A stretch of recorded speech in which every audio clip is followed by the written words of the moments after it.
On this Sky News Daily, we're talking Threads, hailed as the big new rival to Twitter.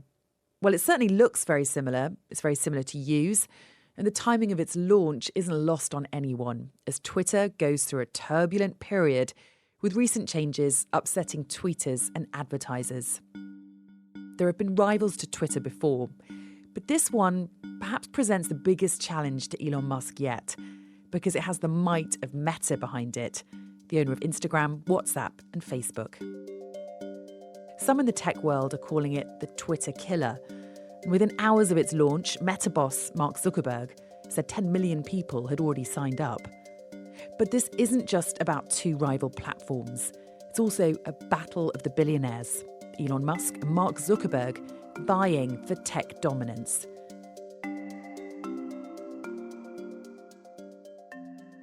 I'm Sally Lockwood, and later on in the podcast, I'll be speaking to someone who's written about how these big tech founders use their celebrity to promote their social media platforms to get us talking. Well, I guess it's worked this time. But first, let's look at Threads. Will the hype last? And how does it measure up against Twitter? Chris Stokel-Walker is a journalist and tech commentator. Have you signed up to Threads? I signed up in advance. I was one of those keen people who signed up before it was actually released. In terms of the user experience, what's it like? Like a really boring Twitter, Sally. And I think that is by design. This is a carbon copy, essentially, of Twitter, a short-form text app. Some small differences. So you have 500 characters to use in each post. Images are dealt with a little bit differently. They look a little bit more like Instagrams in that you swipe from left to right in the same way that you would on the main feed. There's also an algorithm that drives what you see. So rather than seeing posts from people that you follow, which was what original Twitter looked like, it's more like new Twitter under Elon Musk, where the algorithm decides what you should look at. Is it something that you feel might be something you could get into if it had the same sort of audience that Twitter does? I've still got my place on Twitter. I'm still going to be using that, I think, as the main form of communication. But we can't overlook the fact that the biggest tech company in the world essentially has waded into this new space and said, actually, we think we can do it better. If Twitter was a sinking ship, and we've had lots of small lifeboats kind of being launched off it, you can name them Mastodon, Blue Sky, T2 Social, Spoutable. I could go on probably for another half hour with all of those. This is kind of like the well-equipped military frigate with massive guns on the bow that is saying, actually, we're here to save you. Hop on board. We'll take you to safety. Oh, I love your naval analogy there. Who is Threads aimed at specifically? Is it Twitter users who are unhappy with the recent changes, or is it a bigger audience? One of the things historically that has played against Twitter has been, while its core user base are the decision makers, politicians, journalists, people in power who can dictate and kind of sway public discussion, it hasn't had comparison to other apps, much of a big user base. We're talking sort of, 250 million, 300 million odd people, which sounds a lot when you think about it, but actually, the Meta family of apps, which includes Facebook, Instagram, and WhatsApp, has 3 billion. I think that Meta is trying to make Threads more palatable by making it as friction-free as possible to sign up. So you need an Instagram account, but then you just basically press a button and it ports over your account, your username, your followers. It suggests who you can follow there, which makes it really, really easy. And I think that possibly they're trying to bring in more people to that tent and get them what we used to call, back when Twitter was launched, microblogging.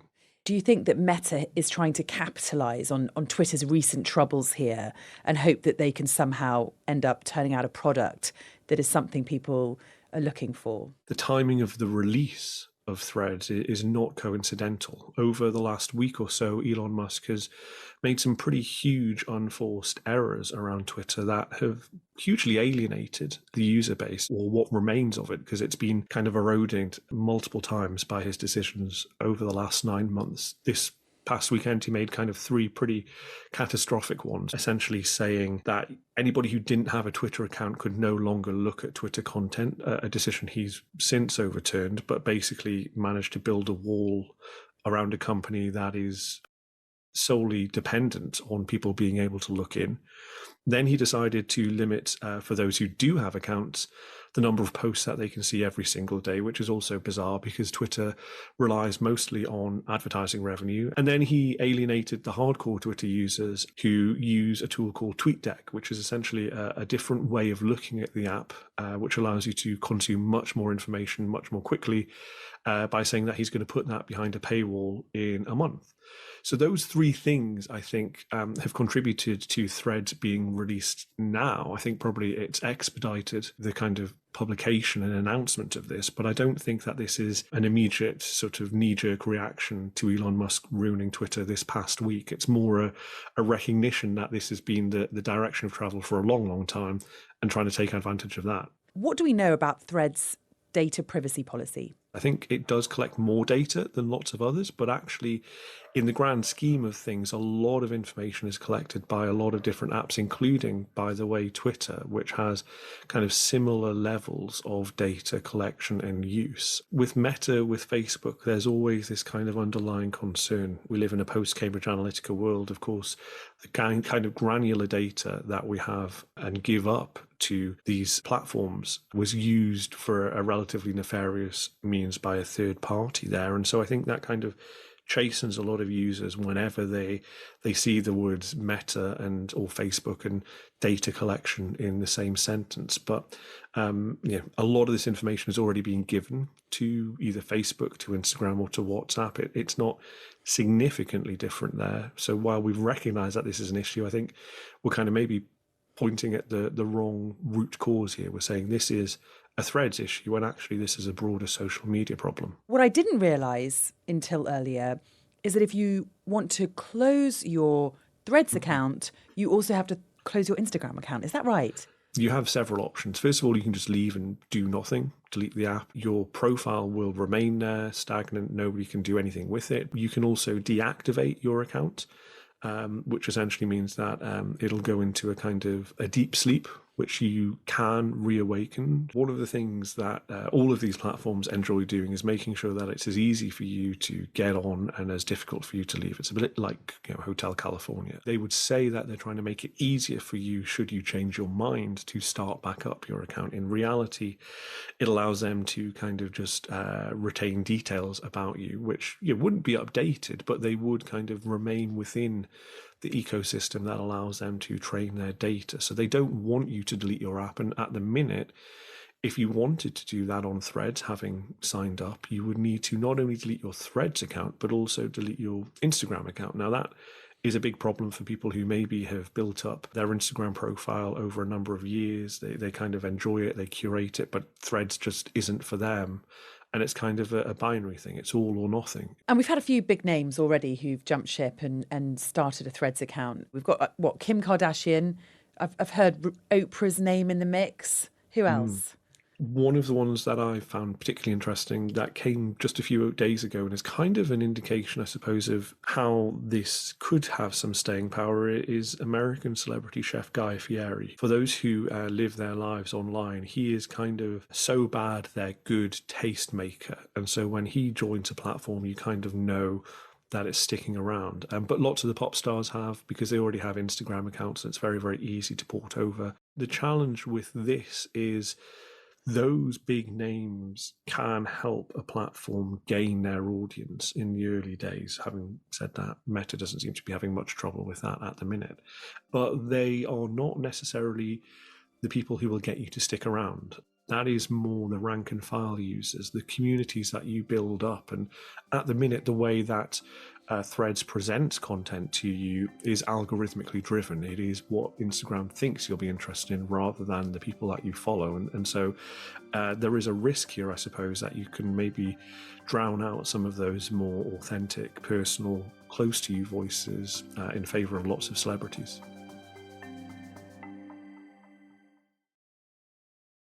As news of Threads' launch spread across social media last month, a rather bizarre sequence of events played out publicly between Elon Musk and Mark Zuckerberg. In a tweet, the Twitter owner challenged Mark Zuckerberg to a cage fight, to which the Meta boss replied with 3 words: "Send me location." It was all rather amusing, and it got a lot of people talking.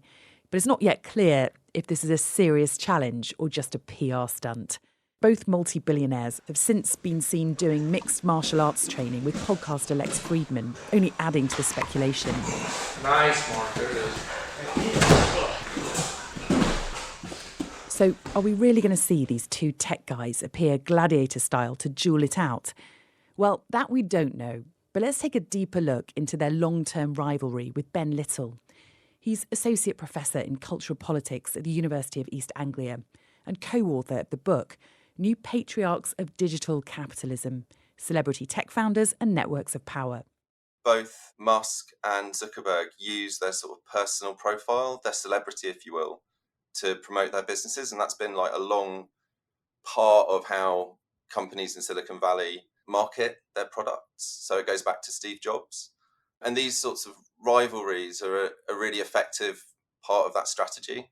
So Musk and Zuckerberg, whenever they've sort of got new products or they're sort of moving into new areas, you can sort of trigger these rivalries. I mean, Musk and Bezos is another really famous one to sort of get attention to the things that they're doing. When Musk was really involved in AI and Zuckerberg was developing his own AI, they sort of had a public disagreement about that, and that drew attention both to the work that Musk was doing and what Zuckerberg was doing. So this is just sort of like another example in that sort of Silicon Valley playbook of how to get lots of attention onto new tech, basically. So in light of all that, how much is this rivalry real and how much is it a PR stunt? Are we really going to see them end up in a cage fight? On the cage fight, I think I wouldn't be surprised. There's been a lot of trailing of that sort of, Zuckerberg's taken up jiu-jitsu and entering competition. So there's some background to it. And so that sets up Musk as the underdog because he's not been training or he's only just started. I think more realistically, it's like this is a carefully mediated, thought through piece of PR. I mean, they might also hate each other. That's entirely possible. I think I even see it sort of like, and they're probably fake, places where you could pay $200 to watch it being streamed. And there was a bit of something to do with the Italian government offering the Colosseum in Rome. It's really in that realm of sort of mythic PR, and that sort of fits with how these guys construct their celebrity as sort of these larger than life characters, these great geniuses who are transforming our society. And that's very carefully curated. And, the idea of them fighting in the Colosseum, that sort of has these godlike connotations. Certainly there are reports that Elon Musk has upped his training and that Zuckerberg's looking pretty fit recently. So we'll have to wait and see. But in terms of the actual tech rivalry, how far does that go back? Where does it all stem from? This group of extraordinarily wealthy billionaires, they really start as a network. So you've got Jeff Bezos investing in Google very early on. You've got Larry Page and Sergey Brin, who founded Google, sort of investing in Tesla.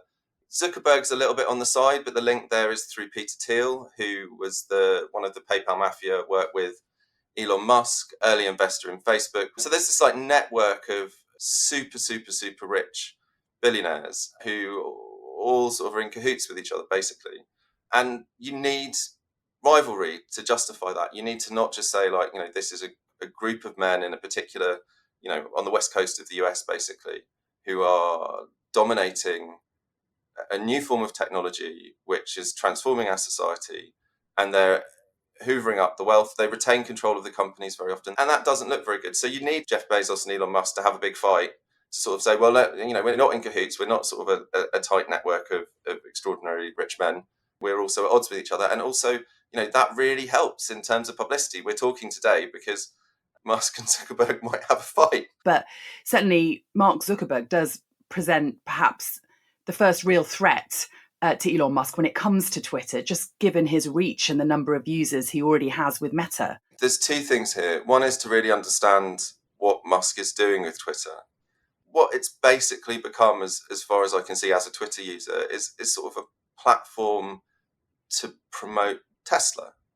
So he's changed the For You tab, so that works differently, and his posts and Tesla-related posts come up for me much more frequently than they used to. And that's really, I think, where the value in Twitter for Elon Musk comes from. It also says something about where sales for new Teslas are going to come from. So Musk started off with his celebrity as sort of very focused on environmentalism, and sort of that Tesla launched through, basically wealthy people in California who are invested in the environment. and bought a Tesla as sort of a way to show that they wanted to get off the fossil fuel economy. Then he sort of pivoted to look more at tech workers, so tried to make it a desirable item for tech workers as manufacturing ramped up. And I think basically he's exhausted those markets, and now he's looking for new markets, and those markets are Republicans. So people for whom the environment is not the most important thing, but perhaps an association with, free thinking, alt-rightish, Elon Musk is where he can drive sales, through the American culture wars. And I think Threads is going to be really interesting. If it can really draw on Instagram's user base, it'll be, much bigger very quickly. But you can see how Zuckerberg's framing it. Oprah Winfrey's going to be on it. A very, very sort of famous liberal Democrat. So there's politics here as well. And there's politics matching market segmentation. So will Threads kill Twitter? Well, advertisers are key to the success of these platforms. How are they reacting to Threads? And just how happy are they with Twitter at the moment? Let's bring Chris back in here. I think they're feeling hugely unhappy about Twitter because of multiple different reasons. The kind of diminishing user base, the uncertainty of whether Elon Musk will live up to agreements that you make with him, the fact that, as we mentioned this last weekend, they put in this really odd, what we call rate limiting, which limits the number of tweets that you can see on a given day for certain users. In terms of Threads, I think it's an opportunity that people will see. We're seeing more brands rather than advertisers, not least because the company has said that they won't be putting any ads in until at least the end of the year. They want to build up that user base. So Mark Zuckerberg has said that he aims to make Threads a friendly space, and he feels that ultimately that'll be key to its success. Elon Musk has responded saying it's infinitely preferable to be attacked by strangers on Twitter than indulge in the false happiness of hide the pain Instagram. Who do you agree with? What's going to prove more popular, fake friendliness or the mudslinging on Twitter? Well, I do find the fake friendliness of Threads a little bit off-putting, but also, on the other hand, nobody likes to be bombarded with death threats, with abuse, with often racist hate speech. If I could choose, then I would have something more down the middle, a little bit less kind of sterile and controlled by Meta, and certainly a world away from what Elon Musk is doing. And our reputation's on the line here for Mark Zuckerberg and Elon Musk. This is very much about their personalities as well as their platforms. There are egos involved in this, an awful lot of them. And I think that there are a lot of stakes here, particularly for the future survival of both businesses. And by that, I mean, Twitter is literally facing an existential risk. It's managed to bat away a lot of the criticism that opponents have because there hasn't been a credible alternative. If Threads flops, well, that is yet another one to add to the trash pile, essentially, that has gone before of failed Mark Zuckerberg projects. And suddenly you then start to think, well, really, this person last had a major success on social media back in 2004 with Facebook. He then bought into the other apps that he controls. And so actually, is this person that we say is incredibly rich and incredibly smart, all that smart? Is Threads going to work? This isn't the first time that Meta, formerly known as Facebook, has seen the success of a competitor, realised that it could threaten it, and has decided to try and make its own version of it. They've previously not had huge success. Instagram Reels, which is their TikTok-alike, has done okay. Probably the best of all of those copycats, but still not brilliant. The thing that I think is different here is that the incumbent is in such a weak position. We've never had someone seemingly almost intentionally wrecking an app from the inside out in the same way that we have Elon Musk and Twitter. And so I think it stands a good chance. The one thing that weighs against it, ironically, is that it's Meta doing this. And if people want to find you on Threads, what's your handle, Chris? It is C. Stokel-Walker, and I have to say I'm very frustrated at my cousin who registered my usual username on Instagram many, many years ago, preventing me from having this kind of nice branding across all different platforms. That's so funny. Well, I haven't even succumbed to Threads yet. I'm still on Twitter, @Sally Lockwood. It's been great to chat to you, Chris. Thanks so much. Thank you. This episode was produced by Annie Joyce with Alex Eden. The editor is Paul Stanworth.